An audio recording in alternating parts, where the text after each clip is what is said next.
North Korean octopus isn't real. It can't hurt you.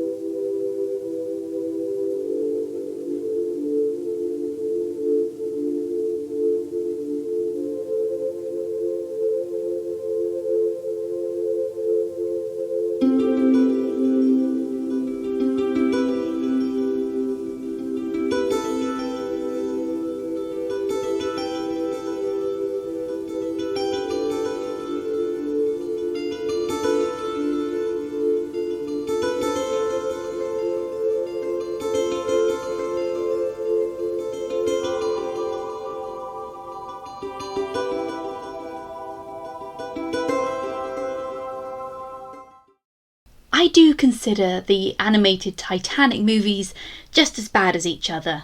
They're dire. Utterly, utterly dire. Ripping off Disney movies, I understand. Maybe Pixar as well. That was how DreamWorks got off the ground. You heard me. So picture it's the early 2000s and James Cameron's Titanic is the most popular movie of all time. Everyone is talking about it, even if they don't like it. The only films that would top it would be the Lord of the Rings trilogy, which itself did not have its act topped, as it were, until the MCU came along. And with Titanic the movie being so popular and Titanic the ship being so cemented in our public consciousness, of course people were going to cash in on it. I mean, James Cameron was still cashing in on it when he made that documentary Ghost of the Abyss. But 3 animated movies about the Titanic. You may ask yourself, how do I live in a world where this is a thing? Well, I don't. Because I live in a world where this is my Prime Minister, this was your President America, and Australia has recently expunged their current guy who... Yeah, I'm just going to put these images here and you can make the jokes for yourself. For ages, I thought these Titanic movies weren't real. I didn't dare to believe that they were real.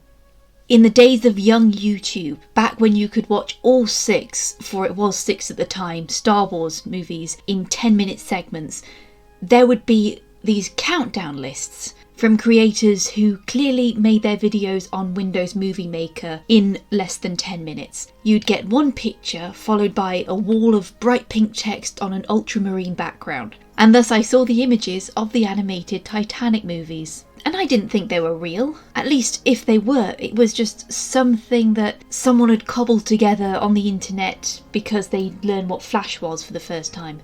But I faced up to reality when I saw another countdown about the worst songs in animated movies. It was somewhere in about 2011 to 2012, and it was confirmed that yes, these movies existed.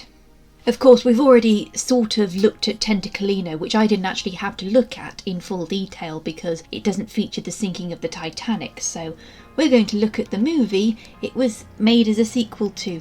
Oh, Jesus.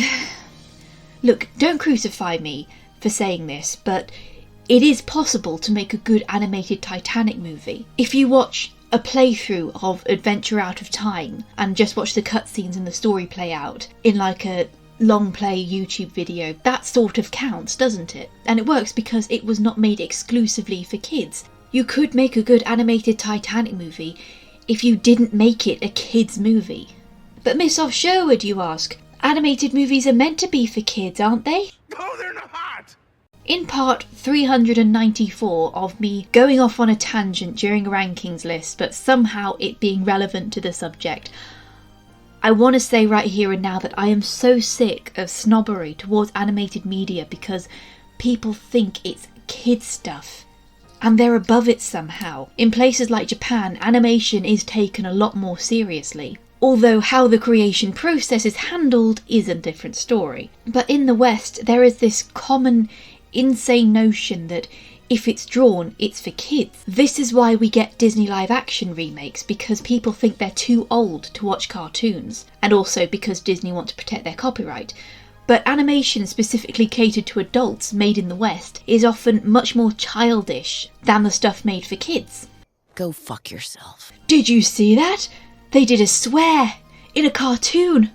Oh look, blood. What do you think about Vagina? Dude, I love the vagina. Dude, I love the vagina. What do you like to do to the vagina? What do you think I like to do to the vagina?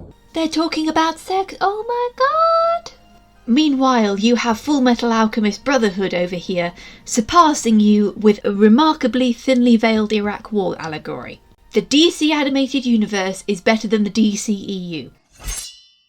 The deluded idea that animation is only for kids is how you get shit like this movie.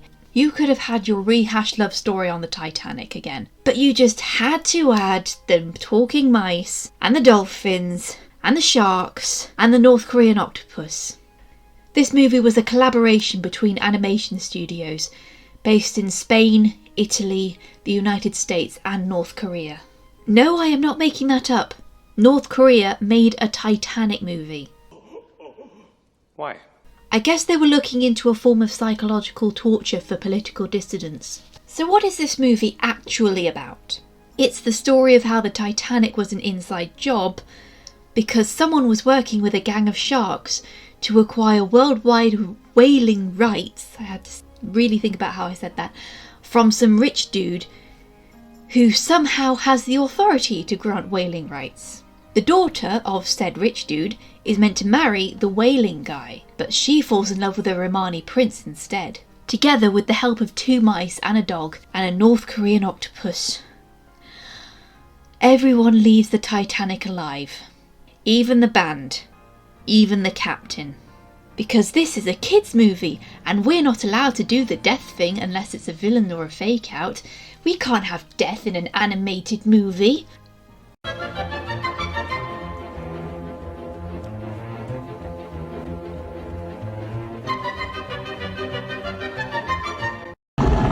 Long live the king.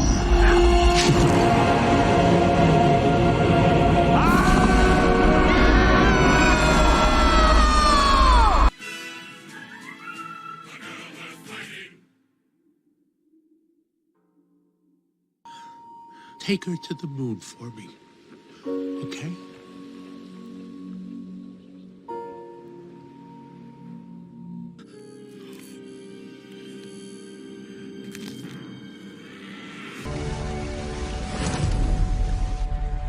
We dreamed of creating the world's strongest Pokemon.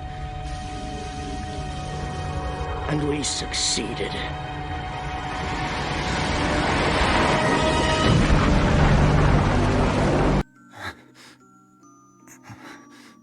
Looks like I've continued to lie to you until the very end. Forgive me. Thank you for being part of my life.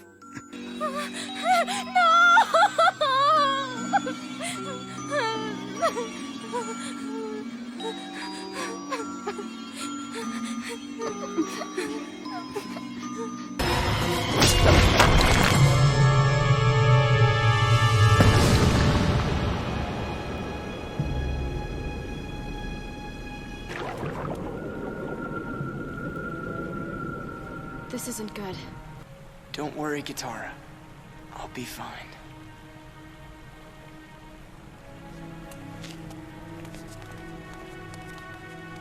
He's lying.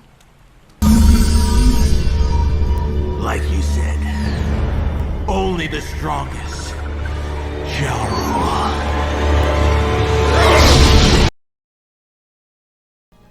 This movie was made by shark racists. Sharks are cool. Leave the sharks alone.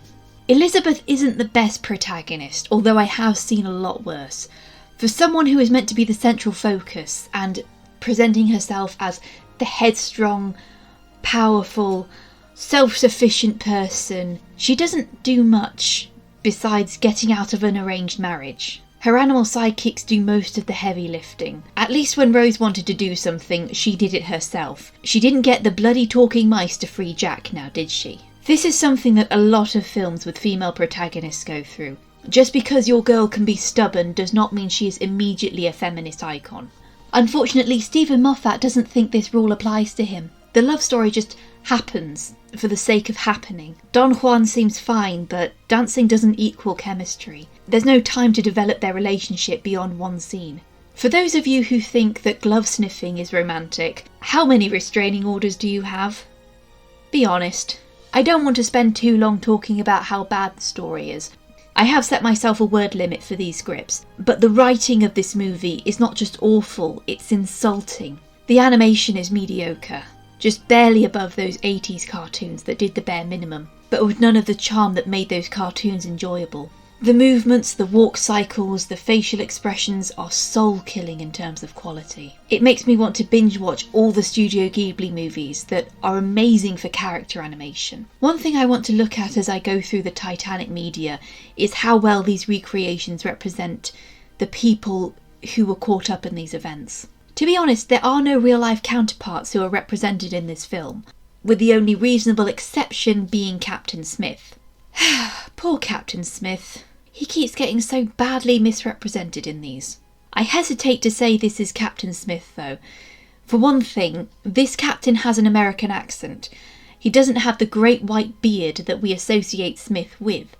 And of course, he survives the sinking. Rescued from the flooding bridge, against his will, by the North Korean octopus and placed on the back of an orca. For the sake of his memory, I don't want to say that this is a representation of Captain Smith. This is just a fictional character, taking his place for the sake of the film's narrative. Fortunately, the band are merely background characters, so their memories aren't trodden on as much. So aside from the love story and the mice and the sinking of the ship, what is the main conflict of the story? As I said, it's about a conspiracy to prevent a worldwide whaling monopoly. Try saying that 5 times fast.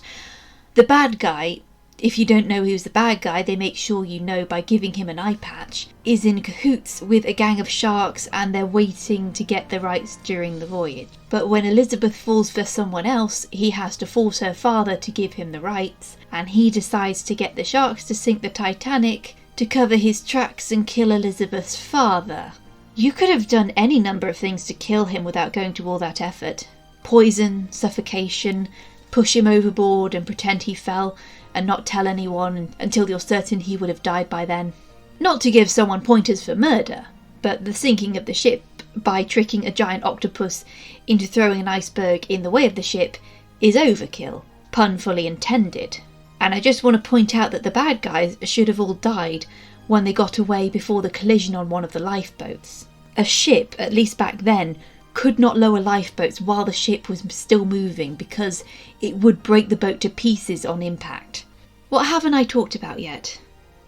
Voice acting. Yes, the voice acting, it's not bad, but it's not excellent. It's C- at best. Some of the people on the English dub have previously done other English dubs for anime, and the voice acting in Tentacolino is appalling, but in Legend it's just standard. The actors have a vague idea what expression to put into their lines, but the characters are too boring for me to be invested in their performance. Honestly, point to anything in this movie and I can point you to a better example. And of course, if you want a better Titanic movie, literally most of the rest of this list will have you covered. My closing statement is simply, do not tar every single animated movie with the same brush. Because if animation is treated as a frivolous genre only to entertain children, that is how you get genuinely terrible movies like Shark Tale and Boss Baby and Ferdinand nominated for Best Animated Feature. Because Academy members are only familiar with the stuff that just gets released to the kids every year from the same animation studios, and they don't bother to see independent masterpieces that have more adult themes, like Mary and Max or Bird Boy: The Forgotten Children. Star Wars: The Clone Wars was there for me at a time when I was falling out of love with a fandom I'd been in love with since I was 6. Star Wars Rebels has the best Jedi. And these animated series, plus The Bad Batch, have made the prequel trilogy retroactively good. Knowing all that's going to happen, it breaks your heart in a good way.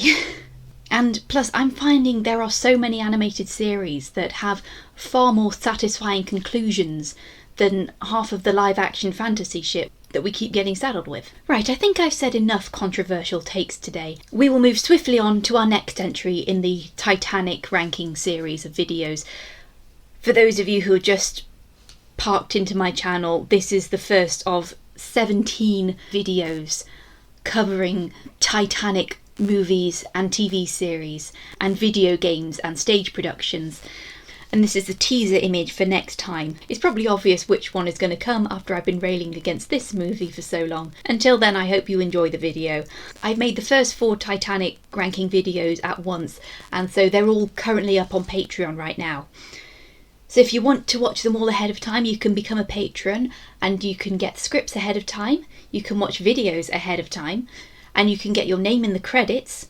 And the highest level contributors get their names shouted out in the credits, just like Anastasia Gracia, Alison Cuff, Larissa, Lady Eternal and Leslie Williams. Until next time, I hope you've enjoyed the video. And don't worry, we've got plenty more insane rants coming.